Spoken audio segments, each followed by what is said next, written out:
تو یاد رکھیے اگر ہم اس کا پرزور طریقے سے مخالفت نہیں کریں گے تو پھر نقصان ہمارا ایسا ہوگا کہ ہم ایک مسجد کو کھوئے ہیں، کئی مسجدیں ہمارے ہاتھوں سے نکل جائیں گی. آپ صرف روتے رہیں گے، نعرے لگاتے رہیں گے، کچھ نہیں ہوگا. تو اس قانون کو روکنا ہے، اور یہ بڑا ہی تاریخی نازک موڑ پر آپ اور ہم کھڑے ہوئے ہیں.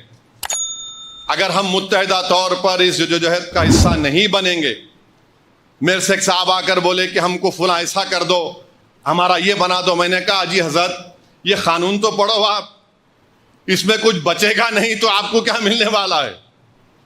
اس میں سب ختم ہو جائے گا. تو یہ قانون بڑا خطرناک ہے، اور مسلم پرسنل لاء بورڈ نے عوام الناس سے اپیل کی ہے کہ آپ QR کوڈ کے ذریعے، خط کے ذریعے اپنے وکیلوں سے ڈرافٹ کر کے اس کمیٹی کو بھیجا سکتے ہیں. آپ بھیجائیے. وقف کی جائیداد کا جو بل لے کر آئی ہے، میں صرف مختصر سے الفاظ میں اپنی بات کو بول کر یہاں سے رخصت ہو جاؤں گا، کیونکہ انشاءاللہ تعالی all India Muslim personal law board کی طرف سے شہر حیدرآباد میں ایک بڑے پیمانے پر جلسے عام کا بھی انعقاد عمل میں لایا جائے گا، کیونکہ ابھی شہر میں ہمارے ہندو بھائیوں کا گنیش کا تہوار چل رہا ہے، پھر میلاد النبی کے بھی جلسے و جلوس ہوتے ہیں، اور تھوڑا بارش کا موسم بھی ہے.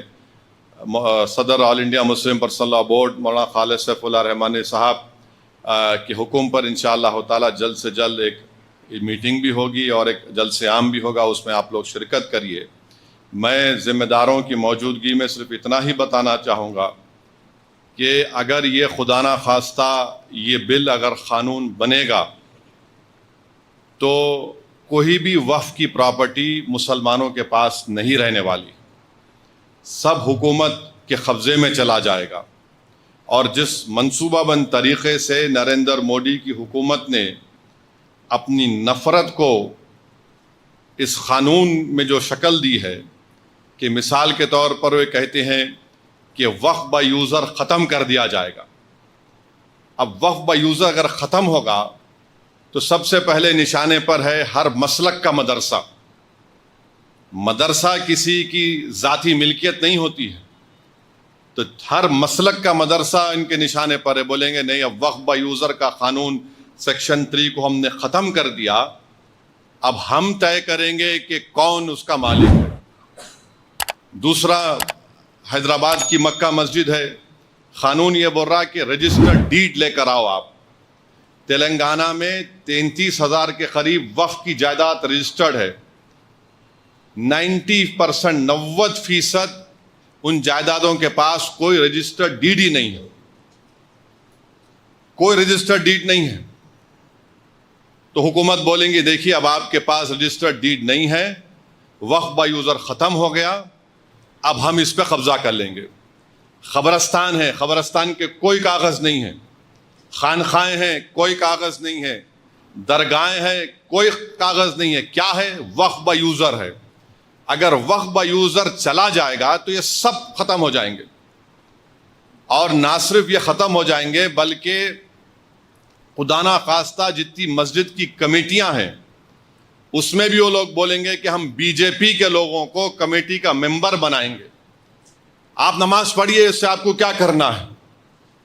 اور یہ بل میں یہاں تک لکھا گیا ہے کہ اس اگر وہ قانون بنے گا تو اس کے رولز بھی نریندر مودی دلی میں بیٹھ کے بنائیں گے. اس بل میں یہ بھی لکھا گیا کہ اگر وقف بورڈ کسی کے خلاف ایکشن لینا ہے تو نریندر مودی سے پوچھنا پڑے گا. اس بل میں یہ بھی لکھا گیا ہے کہ سینٹرل وقف کونسل میں صرف ایک منسٹر کو چھوڑ کر، وزارت اقلیتی بہبود کے منسٹر کو چھوڑ کر سب مسلمان ممبر بنتے ہیں. اب اس بل میں کہا گیا کہ یہ کم سے کم 2 بنیں گے، 2 بنیں گے. اب حکومت 7 بھی بنا سکتی. ریاستی وقف بورڈ میں تمام ممبر مسلمان ہوتے ہیں، تو نریندر مودی نے کہہ دیا کہ نہیں، صرف متولی کیٹیگری کے اور میونسپل کارپوریشن کے جو پنچایت کے لوگ جیتتے ہیں 3 یا 4 بنیں گے، ماباقی تمام کے تمام ہم کسی غیر مسلم کو بنائیں گے. ریاستی وقف بورڈ میں الیکشن ہوتا تھا متولی کیٹیگری کا، بار کونسل کے کیٹیگری کا، ایم ایل اے کیٹیگری کا، ایم پی کیٹیگری کا، سب ختم. حکومت ان کو نامزد کرے گی. اور یاد رکھیے، میں کھل کے کہہ رہا ہوں، اس کے پیچھے یہ لوگ بھی ہیں جو ختم نبوت کے منکرین ہیں. یہ شیاطین، یہ گندی نالی کے کیڑے اس کے پیچھے ہیں. ان کا مقصد ایک ہی ہے کہ کسی نہ کسی طرح یہ وقف کے قانون کو ختم کر دیا جائے. تو اس میں بہت سی شیطانی طاقتیں ملوث ہیں. اور وقف کا ٹرائیبیونل ہے. اب وقف کے ٹرائیبیونل میں ایک ڈسٹرکٹ جج chief justice of high court appoint کرتے ہیں ریاست کے. پھر ایک شخص کا اپوائنٹمنٹ ہوتا ہے جس کو شریعت کے بارے میں علم ہو، اور ایک ذمہ دار آدمی کو. نریندر مودی یہ کہہ رہے ہیں کہ اب ڈسٹرکٹ جج جو چیف جسٹس ہائی کورٹ کا اپوائنٹ کرتا نہیں، وہ ریٹائرڈ جج ہوگا اور ایک ریٹائرڈ گورنمنٹ امپلائی ہوگا.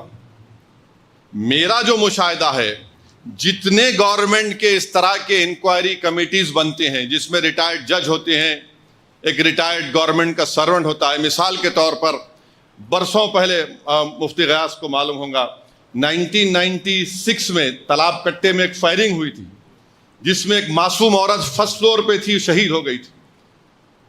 وہ کمیٹی میں کہہ دیا گیا کہ پولیس نے اپنی جان بچانے کے لیے فائرنگ کی. رپورٹ ہے، شاید کچھ نام ہے کمیٹی کا. پھر مکہ مسجد کی رپورٹ ہے، وہ آج تک نہیں نکلی. حیرت کی بات یہ ہے کہ کلیکٹر کو یہ پاور دیا گیا کہ یہ قانون بننے کے بعد جتنی بھی وقف کی پراپرٹی ہے، اگر کوئی شیطان جا کے بولے گا کہ نہیں وقف کی نہیں ہے گورنمنٹ کی ہے، تو کلیکٹر انکوائری کا آرڈر کرے گا. اور کلیکٹر انکوائری جب آرڈر کرے گا تو کلیکٹر یہ کہے گا کہ تا وقت انکوائری مکمل نہیں ہوتی یہ وقف کی پراپرٹی نہیں رہیں گی.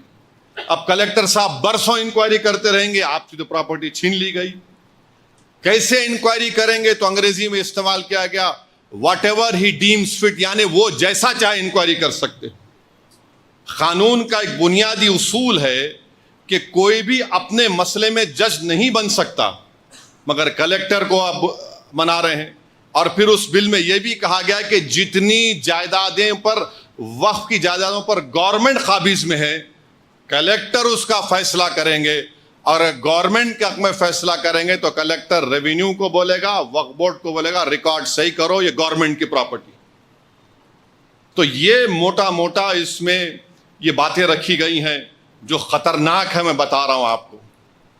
آرکیولوجیکل سروے آف انڈیا قریب 100 کے اوپر ان کا سچر کمیٹی کی رپورٹ ہے کہ وہ وقف کی جائیدادوں پر قبضہ کر کے بیٹھے ہیں. سچر کمیٹی کی رپورٹ میں کہا گیا 2007 میں کہ دلی میں اربن ڈیولپمنٹ منسٹری وقف کی کتنے 100 کے اوپر جائیدادوں پر قبضہ کر کے بیٹھے. 2008 میں سچر کمیٹی نے کہا کہ 2008 میں اس کی مالیت 6000 کروڑ تھی. 6000 کروڑ تھی. آج ہم 2024 میں ہیں. اور پھر اس میں یہ بھی کہہ رہے ہیں کہ اس بل میں کہ ایویکیو پراپرٹی، پنجاب میں جو لوگ پاکستان جانے سے پہلے یہ جائیدادوں کو وقف کر کے چلے گئے، اور جس وقت بھارت تھا جس شکل میں تھا وہ تو بھارت کے شہری تھے، انہوں نے قانون کا استعمال کیا کیونکہ اس کی آمدنی کافی ہے پنجاب میں. تو اس میں بڑے بڑے جو لینڈ شارکس ہیں، اور نریندر مودی ان کو انعام کے طور پر کہہ رہے ہیں کہ ہم نے ایویکیو پراپرٹی بھی ختم کر دیں گے. اس بل میں یہ بھی ہے کہ لیمیٹیشن پیریڈ ہوتا ہے، اگر کوئی قبضے میں ہے تو لیمیٹیشن کے بعد وہ مالک ہو جاتا ہے. وہ قانون کا اطلاق وقف بورڈ پہ نہیں ہوتا. تو نریندر مودی بول رہے لیمیٹیشن ختم، یعنی جو لاکھوں جائیدادوں پر ہم کیس لڑ رہے ہیں وہ مالک بن جائیں گے، جیسا کہ ASI ہے، جیسا کہ اربن ڈیولپمنٹ منسٹری ہے. ہندو اینڈومنٹ بورڈ پر آپ جا کر دیکھیے، ان کا سیکشن ہے تلنگانہ آندھرا کا 123 سیکشن ہے جو کہتا ہے لیمیٹیشن کا اطلاق ہندو مندروں پر نہیں ہوگا. تو یہ جو چیز ہم سے چھیننے کی پوری کوشش کر رہے ہیں، تو یاد رکھیے اگر ہم اس کا پرزور طریقے سے مخالفت نہیں کریں گے تو پھر نقصان ہمارا ایسا ہوگا کہ ہم ایک مسجد کو کھوئے ہیں، کئی مسجدیں ہمارے ہاتھوں سے نکل جائیں گی. آپ صرف روتے رہیں گے نعرے لگاتے رہیں گے، کچھ نہیں ہوگا. تو اس قانون کو روکنا ہے، اور یہ بڑا ہی تاریخی نازک موڑ پر آپ اور ہم کھڑے ہوئے ہیں. اگر ہم متحدہ طور پر اس جدوجہد کا حصہ نہیں بنیں گے، میرے سے ایک صاحب آ کر بولے کہ ہم کو فلاں ایسا کر دو، ہمارا یہ بنا دو. میں نے کہا جی حضرت یہ قانون تو پڑھو آپ، اس میں کچھ بچے گا نہیں تو آپ کو کیا ملنے والا ہے؟ اس میں سب ختم ہو جائے گا. تو یہ قانون بڑا خطرناک ہے، اور مسلم پرسنل لاء بورڈ نے عوام الناس سے اپیل کی ہے کہ آپ QR کوڈ کے ذریعے، خط کے ذریعے اپنے وکیلوں سے ڈرافٹ کر کے اس کمیٹی کو بھیجا سکتے ہیں. آپ بھیجائیے، اور ہم کو کوشش کرنا ہے. یہ بڑا خطرناک قانون ہے، اور میں یہ تمام 5 ریزولوشنز کی قرارداد کی تائید کرتا ہوں، اور ہم حکومت سے امید کرتے ہیں اور مطالبہ کرتے ہیں، کیونکہ DGP سے جا کر مجلس کے اراکین اسمبلی میں ملاقات کی ہے، اور اس میں کئی بڑے بڑے پارٹی کے لوگ بھی ذمہ دار ہیں. اس میں ایک پارٹی کا ایکس چیئرمین ہے یا کیا ہے، وہ جو بھی ذمہ دار ہے، ان کے تمام ویڈیوز ہیں. تو ہم امید کرتے ہیں کہ انصاف ہوگا، اور پھر انشاءاللہ تعالی ہم شاہ جمال الرحمن صاحب جو فیصلہ کریں گے، مجلس اتحاد المسلمین آپ کے ساتھ ٹھہری ہے، کیونکہ اس میں کوئی سوائے اس کے یہ ہے کہ ریاست کے امن کو مضبوط رکھنا ہے. یہی چند گزارشات مجھے آپ تک کہنا تھا. وآخر الدعوان الحمدللہ رب العالمین. نہیں JPC کی میٹنگیں جو ہوتی ہے قانوناً پارلیمنٹ کے قانون کے لحاظ سے میں کچھ بھی نہیں کہہ سکتا، کوئی ممبر کچھ نہیں کہہ سکتا. اور جو آ کر وٹنس بھی بولتے ہیں وہ پارلیمانی قانون کے لحاظ سے وہ سیکرٹ ہوتی ہیں، کانفیڈینشیل ہوتا ہے. تو میں آپ کے سامنے جو بول رہا ہوں